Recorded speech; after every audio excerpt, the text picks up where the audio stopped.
Mood swings. We've all been there. It's one of the most universal and, let's be honest, sometimes frustrating parts of being human. But what's really going on inside us when our emotional state just takes a nosedive? Well, let's dive in and find out.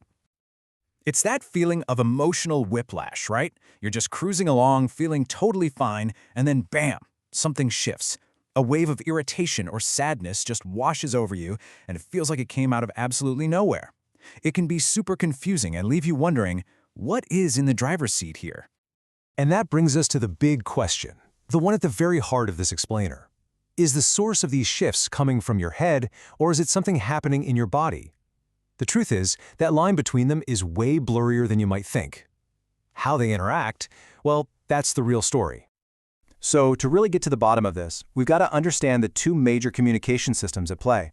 We're talking about these incredibly powerful chemical messengers that are constantly sending signals all through your brain and your body, basically shaping how you feel from one moment to the next.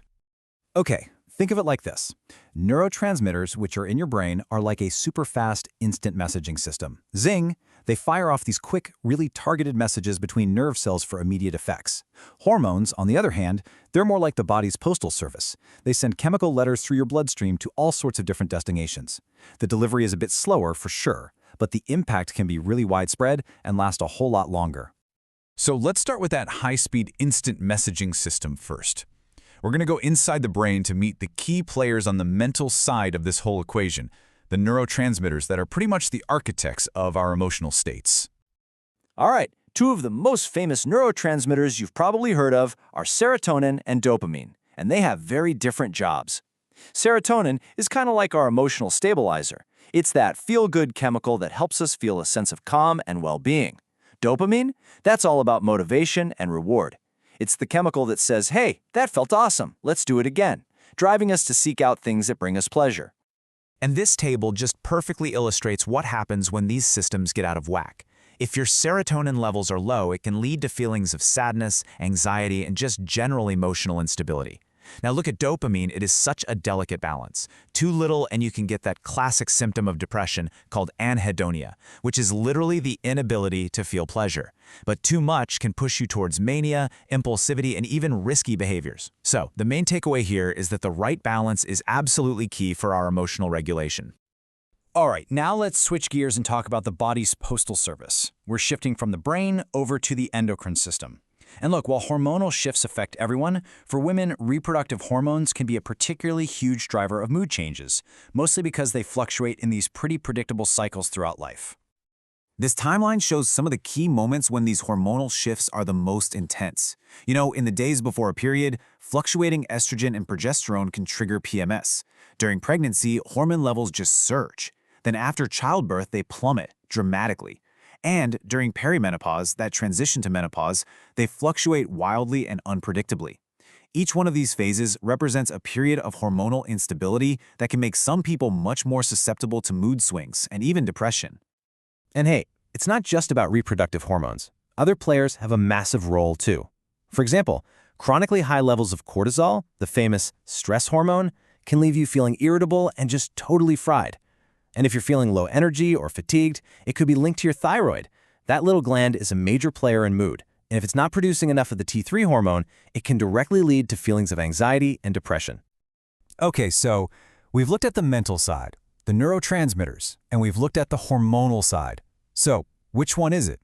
Well, as you've probably guessed by now, the answer isn't quite that simple.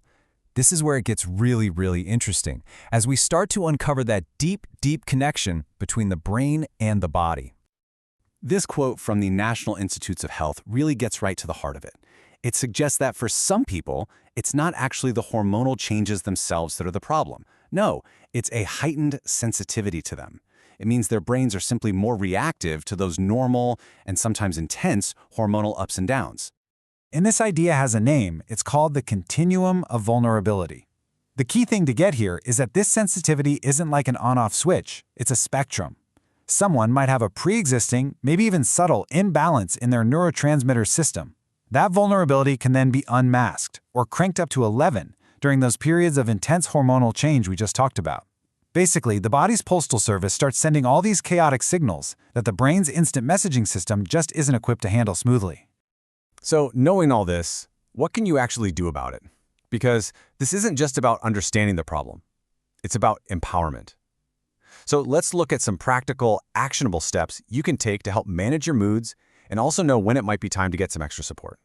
The National Institutes of Health points to several really foundational self-care practices. Things like regular exercise, and we're not talking running a marathon. Even a simple 30-minute walk can work wonders. Prioritizing quality sleep by keeping a consistent schedule, that's huge. And of course, fueling your body with nutritious food and staying connected with your friends and family, these are all incredibly powerful tools for promoting stability. Look, these self-care strategies are so important, and they can make a genuine difference. But it's also really important to recognize that sometimes they aren't quite enough. Sometimes the most powerful and bravest step you can take is to team up with a professional who can really help you navigate what's going on. The key takeaway here is to feel empowered with a clear path forward. This isn't about trying to self-diagnose on the internet. It's about starting an informed conversation with a professional. You can even use the questions on this slide as a starting point to work with a doctor. Understand the full picture and find the absolute best strategy for you.